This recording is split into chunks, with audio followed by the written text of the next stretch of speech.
I want to know what the hell is going on. Welcome to Screen Share and Chill. I'm Katie. I'm Keith. I'm Kelly. And we're watching movies today. And the movie we watched was my pick. Is my pick. And it's Dr. Strangelove. Wait, no, I gotta get the whole title right. It's Dr. Strangelove, or How I Learned to Stop Worrying and Love the Bomb. Classic Stanley Kubrick. I had never seen this one before we watched it together. Honestly, I can't think. The only other Stanley Kubrick movie that I know for sure that I've seen is The Shining. I don't know. What other Stanley Kubrick movies are there? Like 2001? Yeah, is that him? 2001. Full Metal Jacket. AI. The Tom Cruise sex cult movie, Eyes Wide Shut. Okay, yeah, so I mean, I have seen a few of them. I haven't seen a lot of them. I'm not a huge fan, because like 2001... Clockwork Orange? Yeah, didn't like that one. 2001, didn't really get into it, even though I'm a sci-fi fan. The Shining was good, just because I really love the liminal spaces in it. I think the cinematography is wonderful. You could put The Shining on and turn the volume down, and I'd still enjoy it. So. But, yeah, Stanley Kubrick. Is it Kubrick or Kubrick? I think it's dealer's preference. How about that?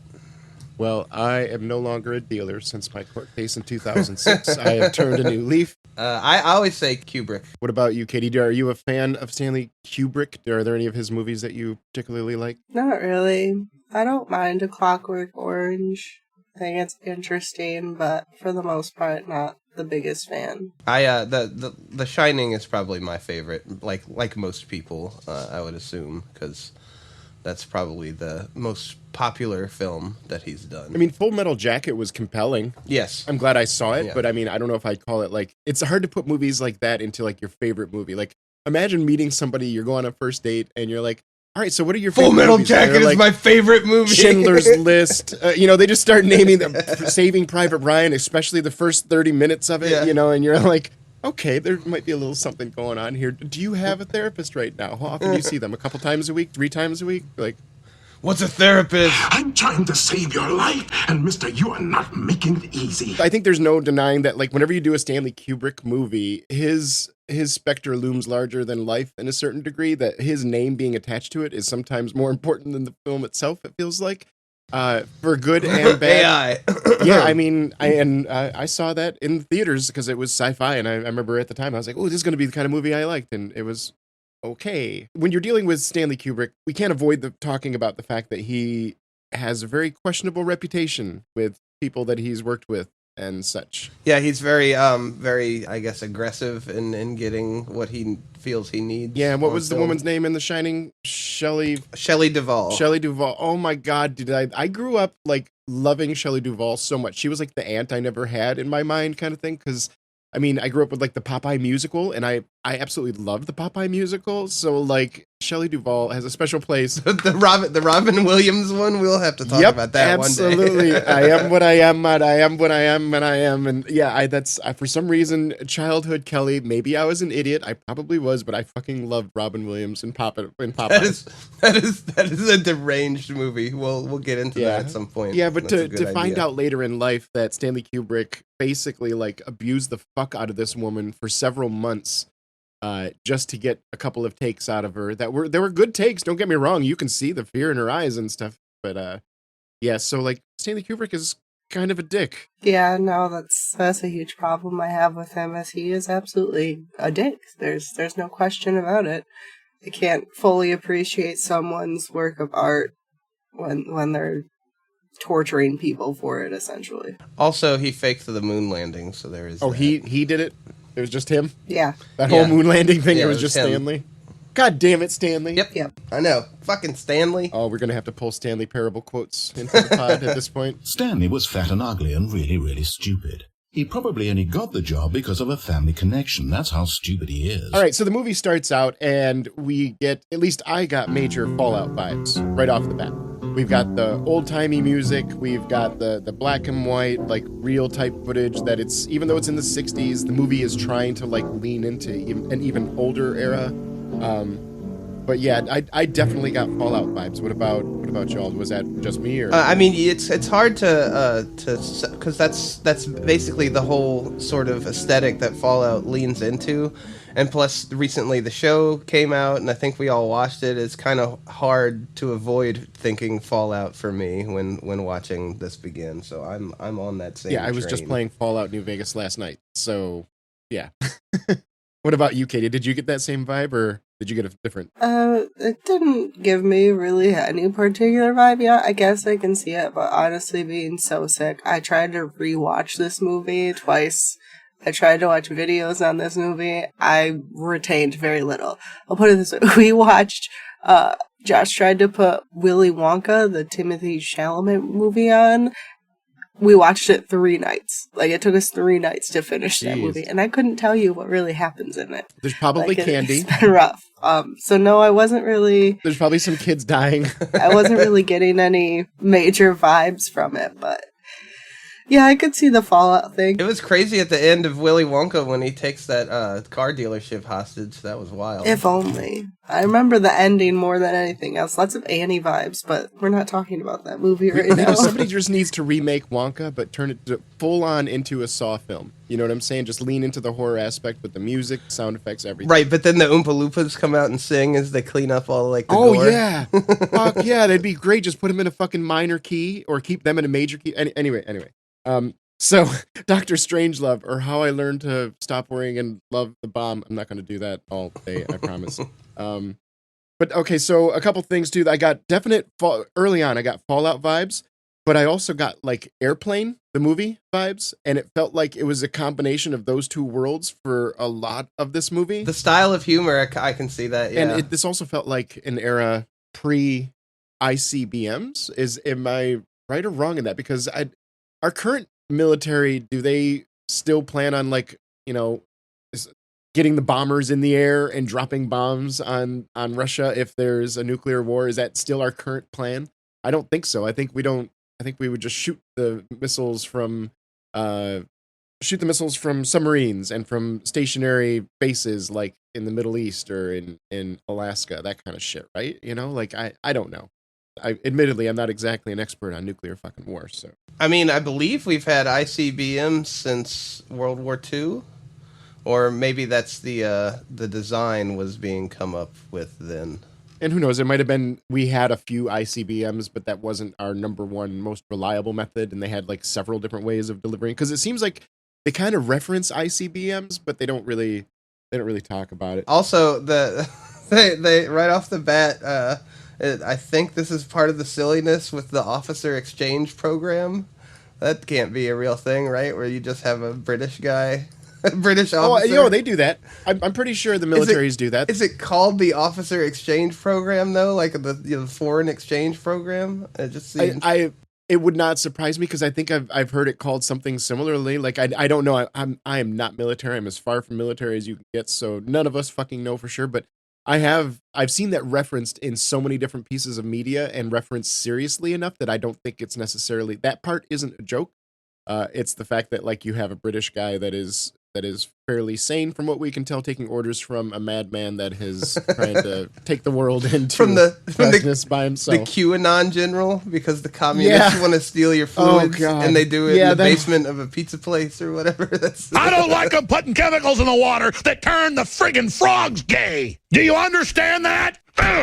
Serious crap. I'm sick of being social engineered. It's not funny. Jesus, that was so on the nose. I'm like, history is repeating itself, and history is repeating itself. This movie is about Michael Flynn, like, basically.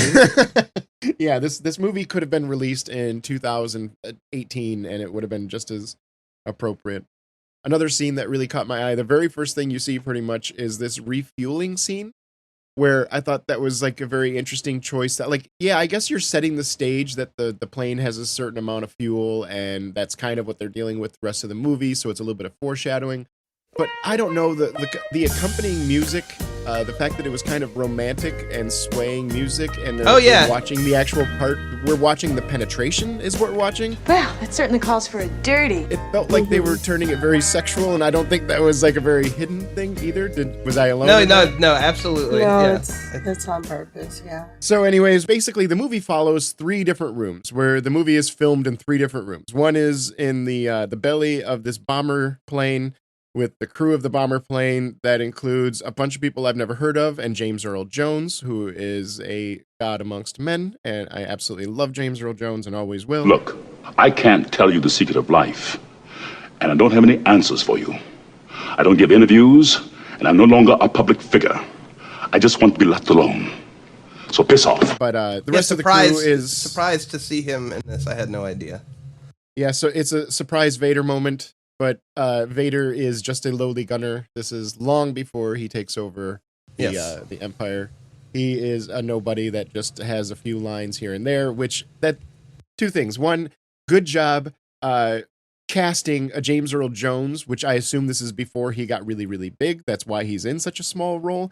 But how horrible would you feel if you directed a project and then you look back years later and you had an amazing award-winning actor like James Earl Jones, and you have him relegated to a role that is, he's got like 6 lines in the whole movie or something like that? Like, right, what a waste. The voice alone should net him more lines, you know? Yeah, he should have been on the horn all the time. He should have been the comms officer or something. It's such a wasted opportunity. When you see James Earl Jones in the credits and you kind of do that neck crack and the knuckle crack, and you're like, all right, let's do this. Fucking James Earl Jones. Let's see this shit. And then you watch it and you're like, oh, he didn't really. Yeah. He was Drew Barrymore in Scream, except it wasn't on purpose. And Johnny Depp in Platoon.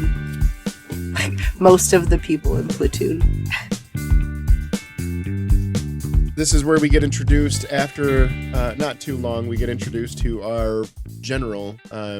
Anybody got his name? I don't have it up in front of me. What's the which one? The quote unquote good general fluids, or the body fluids general? I can no longer sit back and allow communist subversion to sap and impurify all of our precious bodily fluids. I don't like them putting chemicals in the water that turn the friggin' frogs gay. Again, dirty. That would be Click or something? Ripper. Ripper. General Jack D. Ripper. He's the commander of the Air Force Base. So he's the second room that we follow. And him and the British officer Peter Sellers in one of his 3 roles in this movie. Yeah, which obviously we can't talk about this movie without bringing up Peter Sellers, because this was like a resume build piece if he ever needed one. You know what I'm saying? Like this is Peter Sellers in Doctor Strangelove. He is the center of this. This movie doesn't work without Peter Sellers in it. I'm sure there are other actors that could probably pull off very good comedy, but I didn't know much about Peter Sellers before I went into this movie. I heard the name. I knew of a person named Peter Sellers and that he was well respected, but as far as I knew, he could have been a dry old British actor that I didn't really like, Alec Guinness pre-Star Wars kind of thing, you know? Who knows? But now that I see this, I'm like, holy shit, that man is he's talented and he's pretty funny. I hope I'm not like building up a shitty person. So like, anybody know anything about Peter Sellers? Was he a good guy? Was he a shitty guy? I have no idea. I'm out of the loop on Peter Sellers. He's usually pretty up on this. What do you say? Yeah, I don't know. I have no clue. I didn't look into it really. Just knew that he like improvised most of his lines and everything. Oh, he was famously Inspector Clouseau in the Pink Panther.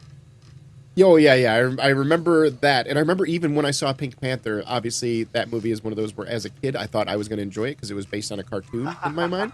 Right. You dumb bastard. I went and saw it and I'm like, this is not made for kids. And everybody's like, oh, Peter Sellers is in it. That's probably where I heard the name the first time. And I was like, who the hell is Peter Sellers? I mean, obviously I wasn't like a 6-year-old kid running around going, who the fuck is this guy, huh? You know? Hey, Peter Sellers, who the fuck is this guy? Oh! Peter, what the fuck? I don't know this name. Who is it? The other thing that I got a big vibe from was this felt like Mel Brooks. This is in the same vein as a Mel Brooks comedy. Yes. So like the Mel Brooks Airplane plus Fallout universe, and that's where a lot of this. And then you throw Pete Sellers into the mix and you stir and yeah. One line that really sells that home later in the movie when they're all like quarreling in the American war room. He's like, Gentlemen, you can't fight in here. This is the war room. Yeah, one of the most classic lines from this entire film. You can't fight in here. It's a war room. Yeah. Another one of the lines that stood out early on when they bring the ambassador into the room and they start fighting. The General Buck starts fighting with him, and he says he's a degenerate atheist commie, and I'm like, huh. And then, but he's also like, You see everything. You see the big board. like all kinds of silliness on the American. The shock on his face. The gum chewing general who's he's like trying to do good while still being in a ridiculous situation that's gonna be like wanton death and destruction. He's talking about acceptable casualties of like only 12 million people, shit like that, versus 120. Yeah. He's the gun chewing was another one of those things where early on I picked up on it and I thought it was gonna be foreshadowing to something like the gum had crystal meth in it or something like that. Who the fuck knows? And that's what it was just ramping up every time he'd pick up another piece of gum. It was just making him more and more agitated.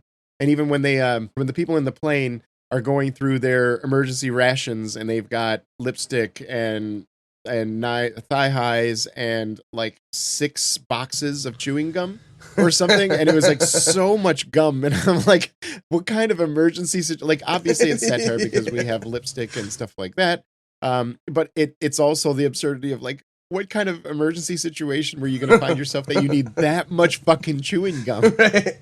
And also that I wrote a note that there's all the gum wrappers on the table or whatever from the guy who's been chewing, and they're like piled up at his little section on the war table. I felt that. I went to a recent board game night where somebody brought one of those big bags of Smarties, the individual wrapped things, and every time I'd eat a tube of them, I'd set the wrapper to the side and got to the point where I have like a softball size pile of wrappers, and I'm like, I'm gonna throw this away so nobody notices how many Smarties I've eaten. Everybody knew. You lose. Good day, sir. So Peter Sellers plays the British general, the American president, and the namesake of the movie, Dr. Strangelove. Yeah. And what was the British guy's name? I'm trying to pull up the cast list. The British captain is Lionel Mandrake. Lionel Mandrake. Yeah, like what a British name if I ever heard one. Lionel Mandrake. He has good comedy fodder trying to be the straight man to the crazy QAnon general, where he's just like trying to talk sense and be the voice of reason to a guy who's like, the commies want our bodily fluids. It's not funny! Yeah, he's the only one that felt like he was kind of sane throughout the entire movie. Like, the president was pretty close most of the time, but every once in a while the president would do something. I'm like, fucking focus, man. What are you talking about? Like, who cares? The president, to me, came off as a real Larry David type character. He's on the phone with the Russian prime minister, and he's saying, I'm sorry too, Dmitri. I'm very sorry. All right, you're sorrier than I am, but I am sorry as well. I am as sorry as you are, Dimitri. Don't say that you're more sorry than I am, because I'm capable of being just as sorry as you are. Right. So we're both sorry, all right? Yeah. All right.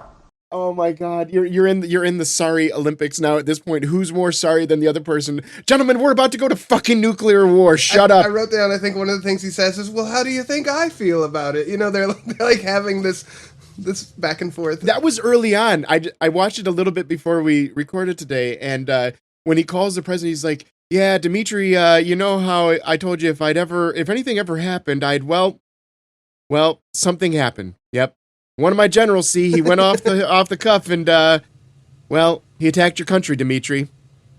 Well, how do you think I feel about it, right. You know? Right. It was like immediate. The first thing out of his mind was, well, how do you think this makes me feel? I'm the president. I'm not supposed to feel uncomfortable, goddammit. That present conversation was fucking classic, and it was wonderful. That was entirely ad-libbed. That was not in the script. That was 100% Peter Sellers ad-libbing.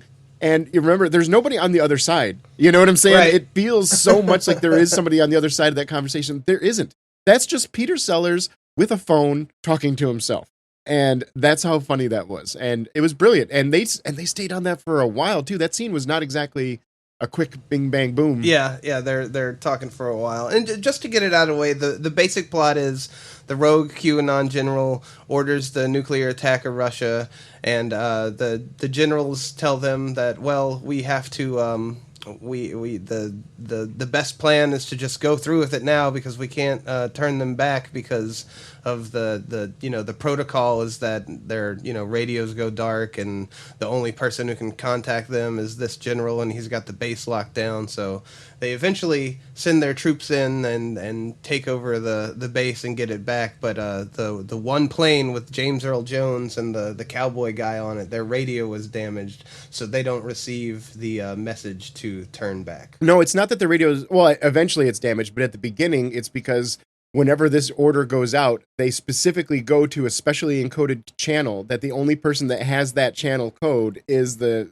general that issued the order to go into. Yeah, that's what I said. He has the base locked down, so they can't issue the code.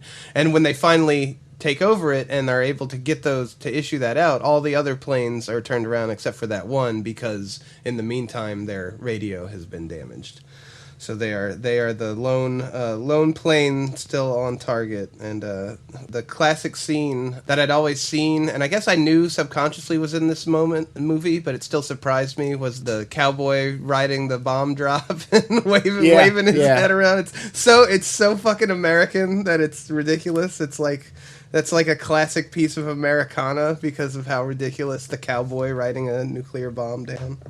Yeah, and you think about it, the fact that he's facing the camera, he's looking the other way, so he's not actually he's riding reverse cowgirl. Why do you do this? As you know what I'm saying? Like he's not getting the best view, he's just seeing the toes. So Again, dirty. another name that felt like it was part of this conversation was Verhoeven. It felt like Verhoeven watched these movies and was like, I like this, we need more blood. Yeah. And that's where we got a lot of Verhoeven movies. The RoboCop, Starship Troopers, that kind of stuff for people that aren't as familiar with that name. And then every time they start, it's all about like escalation too. You know, that's a big theme of the movie. Is they have this, so we have this, and they're talking about the Russian doomsday plot, the doomsday device. the general is like, "Gee, I wish we had one of them doomsday machines." Like, they don't even know what it does yet. They know we could get a toaster and call it the doomsday machine, and it'd be, but whatever. And then would you get the whole thing about keeping it a secret? And it was like, is that the whole point of the doomsday machine is lost. If you keep it a secret, why didn't you tell the world, eh? Right. And Dr. Strangelove, the obvious, once again, Nazi scientist who's working for the Americans now. He's like, half the time he just says Mein Führer to everything that people are talking to him. He's talking to the American president, and it slips out, and he's like, yes, Mein Führer! Very excitedly. He's so excited about the bomb working or the doomsday device going off or whatever, yeah. Totally played like that. This man and Mel Brooks' character from the Muppets, funny enough, could have a great conversation. Yeah. So we start to find out from the crazy general. I'm sorry, let me rephrase that. We start to find out from the mentally unstable general that he is very concerned about the Russian commies stealing his bodily fluids, all of our precious bodily fluids, and or altering his they're altering his bodily fluids. They want his pure bodily fluids at the same time that they're impurifying his bodily fluids, which is kind of like the illegal immigrants are both lazy and taking all the welfare and taking our jobs at the same time. Dude, fluoridation. They're turning the friggin' frogs gay. That's perfect. Yeah, they're turning the frogs gay in Ohio. I swear to God. It's not funny. Do you understand that? Serious crap. That's what that one song that Neil Young wrote was about. It was about the 4 dead frogs. I'm pretty sure. Had nothing to do with honoring the right of protest on universities. Anyways, George C. Scott plays Bucky, or Buck, the general that I guess we're supposed to see him as the protagonist, quote unquote good guy in the war room, but I think he's very unreliable as a hero in this story. He has questionable values, questionable methods, that kind of stuff. He's very gung-ho, obviously being an army general. He's very aggressive militarily. I would like to point out that he is played by George C. Scott, who is a very publicly right-wing guy in his regular life. So it seems very interesting to me that a man plays a satire of a right-wing asshole, pretty much, and then goes out and goes, you know what? I'm going to do that in real life. You know, that would be like Hugo Weaving after The Matrix going out and being a hacker. Becoming a deadly FBI agent. Yeah. Yeah, you name it. Think about a guy that plays a villain in a movie, and then after the movie, they're like, you know what? I'm going to do that for real. That was really fun playing that role. I think I want to do that. I mean, I've heard about actors that take up like horseback riding, but like taking up like xenophobic genocide views. That might, I don't. Anyways, you don't fucking understand what it's like working with actors. That's what that is. The pilot in the plane reminded me his voice quite a bit of a movie that we saw not too long ago when we watched Robin Hood, the cartoon, the Sheriff of Nottingham. That wheezy, high-pitched voice, that sounded. I think if you took those two actors and switched their roles, they probably could have done just fine. And who knows? It might even be the same person, and I didn't look at it. It's Ted Cruz. There's an old saying: just because you're paranoid doesn't mean they're not out to get you. I have the mine. There's a mine shaft gap when they're all talking about how they need to retreat into the mine so that they can escape nuclear fallout. The General George C. Scott. He's already trying to get on the phone and get mine shafts built. And like we could stay down there for 20 years and then come back out and overtake the world. Like that's everything is just plans on top of plans, contingency, and just like pointless escalation scrambling. And it's a pretty good and hard satiric takedown of the whole warmongering. There'll be 10 women for every man. Yeah, for every man. I like that they had a number. Yeah, exactly. Like it's not 9, it's not 12, it's not 20, it's 10. No more, no less. The whole movie hinges on this, whether they get the codes or not. We get the ambassador coming in the room. They argue the ambassador is very, like, I don't even know what accent they were going with this ambassador. Was that even supposed to be even close to Russian? Yeah, it didn't feel like it. He's supposed to be Russian. It was approaching Eastern European, I guess. So it was on the way towards Russia. Sure. It was a few hundred miles off, it felt like. But I don't think historical accuracy was an important part of this. Stanley was fat and ugly and really, really stupid. There's obviously a lot of play back and forth about whether or not the plane is going to have enough fuel to make it to their drops, whether they're going to make it to both of their drops, whether they're going to make it home afterwards, yada, yada. And honestly, that stuff doesn't even really matter to me. It was all political satire. It was all satire on the absurdity of modern militaries. And even though it was written fucking 60 years ago, it was still talking to the same shit applies now. It's shockingly, upsettingly, and unfortunately modern in what it was talking about, and it just shows you that shit is just not going away. The technology has slightly changed, but the mentalities are all there. And the lost his mind general almost creates nuclear war and locks himself in a bathroom, and he unalives himself, and that is the end of that. Yeah, I actually laughed because I wasn't expecting it, but I even thought, I was like, I wonder if he's gonna take himself out, and then you just hear the gunshot, and I'm like, oh, okay, well, he did it. Not that that's a laughing matter, but just the way no. It's presented. I feel like it was presented as a joke, and it got a chuckle out of me just because. And he was so deranged. That's almost like a self-care at that point, I would say. You need to leave. The quote-unquote joke is the matter-of-fact way in which he does it. He's like, they're gonna catch me and they're gonna give me the once-over for the code, and they're gonna call me a lot of names. Well, and then that's that kind of like, well, I guess I gotta go do this. And he goes in the bathroom and he unties his tie and he puts the towel around his neck and he closes the door very peacefully, looking at himself in the mirror, and then it's over. And that's the joke. That he looked like he was about to shave or take a dump. Like very, very matter of factly. Yeah, he didn't look like he was going to the gallows at that point, but that is very eerily close to a lot of what I've seen from the Alex Jones conspiracy theories, and since then with QAnon and stuff like that. I'm sick of being social engineered. It's not funny. Do you understand that? It's remarkable how on the nose this was, because it feels like somebody, if they wrote that in 2020, you'd have QAnon people like protesting the movie because they would feel like this is a direct attack on them. Mm-hmm. And I'm like, no, but this movie came out 50 years before you started doing your shit. Or maybe the other lesson that I could take, maybe somebody that was alive in the 60s that saw this movie in the theater would say, no, they never left. Like, to you, Right. they just came up, but to me, they've always been in the background. The internet just made them more vocal. Kind of like me with the alt-right and Gamergate, how those are the same phenomenon. It's a straight line it's a through line from point A to point Q or whatever. Hey, I see what you did there. Hey. So, Katie, we haven't heard from you in a minute. What are your thoughts about the themes of the movie, or like any particular scenes that you wanted to talk about? Nope, this is just not for me. It started, and I was like, oh no. Okay. All right. Here we go. Did you at least laugh at anything? I thought it was very funny. Even it's kind of dry funny, but it was still very funny to me. I mean, there are probably a few moments where I chuckled, but like, could I pinpoint them? No. Like his last little, like, I can walk. Like, really? Like, Mine's your. Yeah. And that's how the movie ends. I can walk again. And then boom, everything just explodes. Yeah, like people like and looking at it, trying to get some sort of idea for this movie into my brain.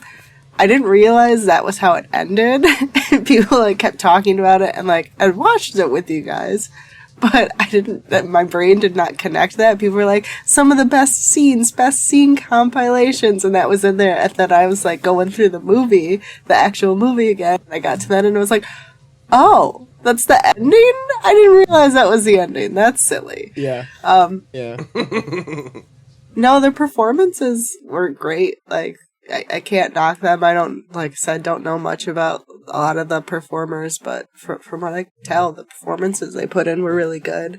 Granted, it wasn't like supposed to be a comedy right away, and then it was a comedy, and some of them didn't even know it was a comedy. Probably helped because it wasn't treated as one. Like even some of the like filming angles and the styles they used, it was not comedic at all. Yeah. But other than that, I don't got much. Is interesting. It's not my type of movie. We've discussed this before. Mel Brooksy comedies and stuff are just not my thing, and that's what this falls into.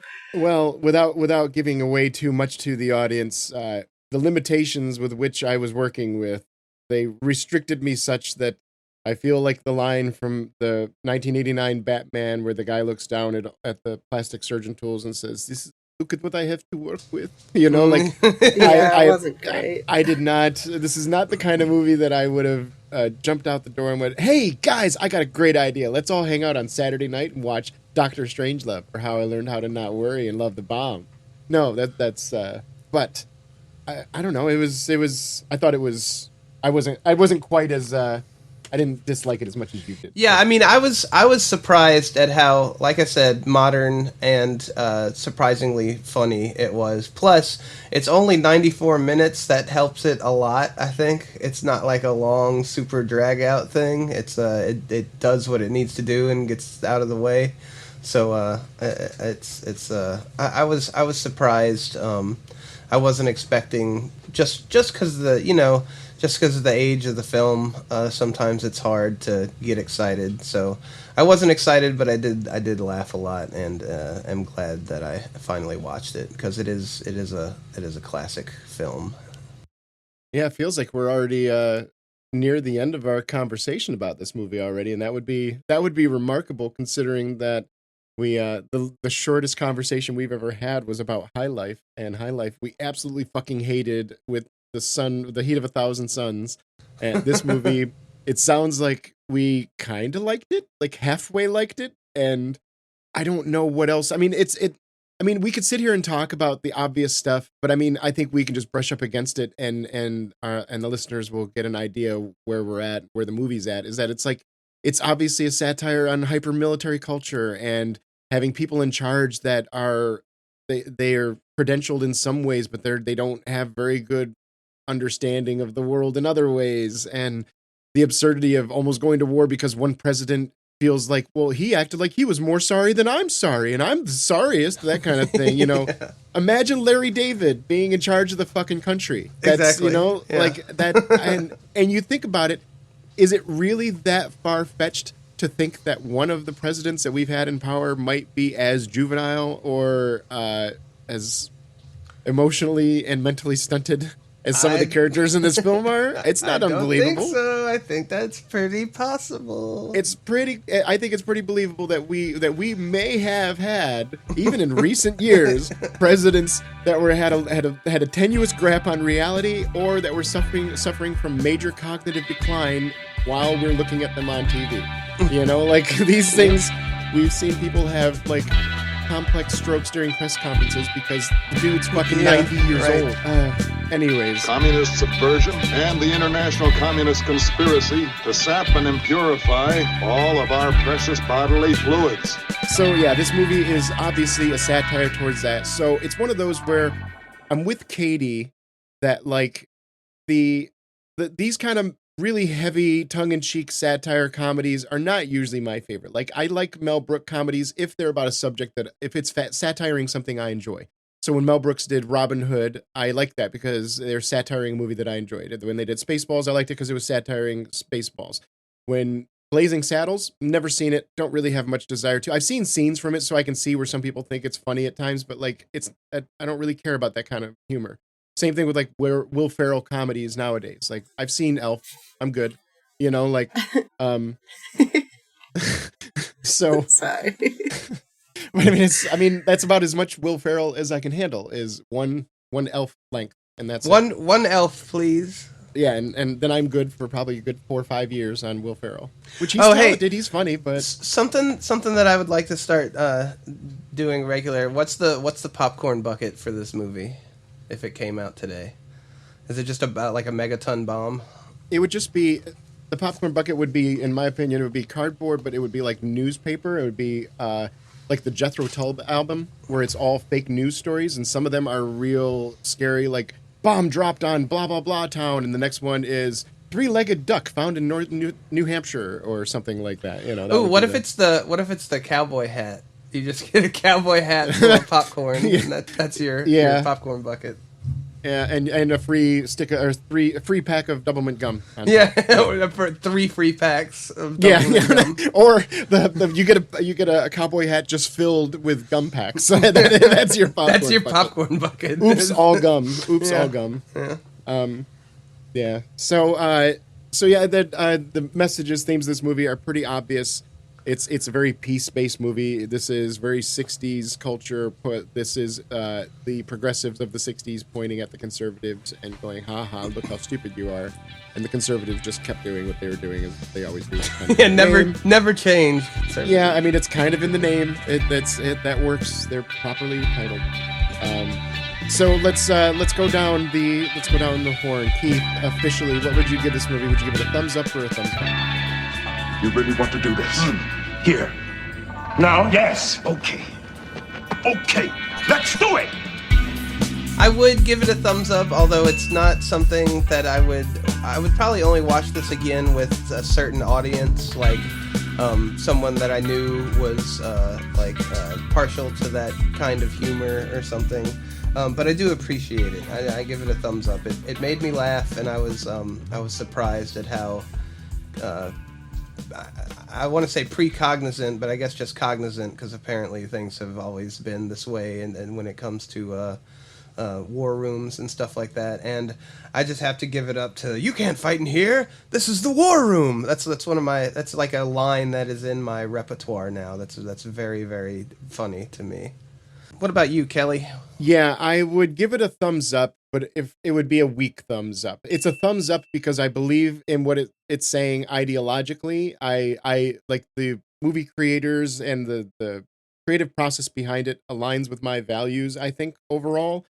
But I don't know, I'm with Katie that the humor a lot of times didn't quite land for me. It just felt very absurd, and not absurd in a funny way. Like, I didn't laugh at the out of his mind general. I was just kind of scared by him in an abstract way. I did. He was so absurd. Sorry to interrupt you when you're talking, but just like there's a point where he picks up just like an unmounted like super heavy machine gun and just starts blasting right out of the his window windows with it. the cigar still in his mouth, and you get the feeling that there's something off kind of early on, but you don't know for sure until all of a sudden he starts talking about bodily fluids, and you're like, oh, and you see the Mandrake doing the same thing, like, oh, and then from that point on, he's just in damage control. He's just trying not to die by the hand of this man, either in nuclear holocaust or in, being shot in the head with a gun next to his desk. But yeah, the one thing I will say that is a positive about this movie too is that even though, the comedy didn't quite land with me as much as it probably should have, or as much as they would have liked to have, but there were some scenes in this movie that I'm glad I watched the movie just because those are the classic scenes from this. The president's talking on the phone, that whole scene that's just wonderful. That was masterful genius. I didn't laugh out loud like slapping my knee at the whole thing or anything, but it was so entertaining, and there were moments. It was like watching a Curb Your Enthusiasm episode is what it felt. And it was funny. I can imagine Larry David having that one-way phone conversation the same way too. I think I've seen that in an episode, and I haven't even seen that much of the show. And the final scene with the scene with the doomsday device, it wouldn't be much of a doomsday device if you kept it a secret. And the final scene where everybody's asking for his final opinion, and it's like all this ramp up, and he completely disregards the question, and he goes, and that's where the bombs drop, and we end with "We'll Meet Again," the song, and the absurdity of that. So like the guy riding the bomb with the cowboy hat. That didn't stick in my mind. That was just too absurd. That I know I've seen it in culture, but I literally probably rolled my eyes when I saw it because it wasn't funny. It wasn't. I don't know. Maybe because it's like watching Psycho. It's been so ingrained in pop culture that it wasn't shocking to me. Maybe it was shocking to people in the theater to see a man riding a bomb going yeehaw. For me, I've seen it referenced so many times that it was just kind of crazy. See, I've seen it before, and I always took it as it's supposed it's. And I think a lot of people do take it as it's supposed to be cool. I've seen it presented in a lot of frothing at the mouth warmonger meme type of situations. Yeah. But the actual context of it is that it's fucking ridiculous. Put new appreciation on it for me. It's a fucking American cowboy. Riding the bomb, riding a nuclear bomb on a mistaken order from a crazy general. Yeah, yeah, exactly. So yeah, I'd give it a thumbs up, but it was a tenuous thumbs up. If nothing else, it kind of gets the thumbs up just because of the few scenes that it had that were very much classic just by themselves. So, Katie, what would you give it officially? Would you give it a thumbs up or a thumbs down? I feel like it's fine. Feel indifferent, a thumb in the middle, do what you want. Don't care. That's a t-shirt. Thumb in the middle, do what you want. Again, dirty. You just got the subtitle for our episode, so thank you for that. Yeah. Perfect. But if somebody held a gun to your head and made you pick... No, that's really how I feel about it. It's nothing special. If somebody held a gun to your head and made you pick up or down? For me, down. I know for some people they're into it. A lot of people are like, "This is the best. This is one of the best comedies out there." But I have my own opinion. I'll keep it to myself. I feel like a broken record when I use these phrases, so I will not use them today. But not for me. Not for a lot of people.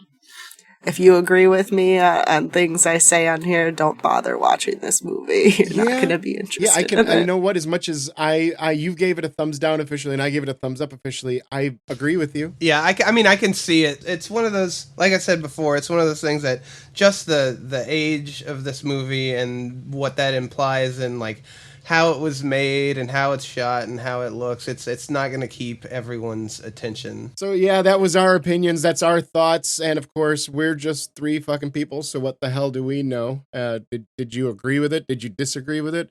Either way, leave us a comment, throw us a review, look for us on Patreon and Ko-Fi or Coffee or however the fuck you pronounce it. We should make those at some point. Oh, but through the magic of editing, by the time we're saying this, by the time everybody's hearing this, it's already been made. Don't worry, they're already seeing it. It's there. See, we're time travelers, really. That's why we know things that you don't know. Or wait, is it that they know things that we don't know? Oh God, am I still alive when you're hearing this? That'd be kind of creepy if I wasn't. What if I'm speaking to you from the grave? God, it would be really dark if you're not. Like this, somehow you edit this and put it out, and then yeah, right afterwards, it would be the last thing I say. In any case, next week we're gonna have something that more people will have heard of. I almost guarantee you, our next movie will be something very, very exciting and cool, and I'm looking forward to it. Is this the? Yeah. See, but now I got to take that Yeah, out. that's why I didn't say it. Yep, I just made your job slightly more difficult. Or I could just bleep it. Oh, yeah, there we go. That way everybody knows what a dumbass you are. But now I just get to throw a little bleep in there. Like that, you think they don't know what a dumbass I am. They're how many episodes in and they haven't figured out that at least 2/3 of this podcast are dumbasses. So, hey, but I like both of you, so don't worry. Anyways, so for Screen Share and Chill, I'm Kelly. I'm Keith. I'm Katie. See y'all later. Bye. Bye. Bye. It's not funny! I'm going to call the police. You go ahead, call them! Call anybody you want. They can't do anything to me. Not anymore. And nor can any of you. You go ahead, call them! Call anybody. They turned the friggin' frogs gay!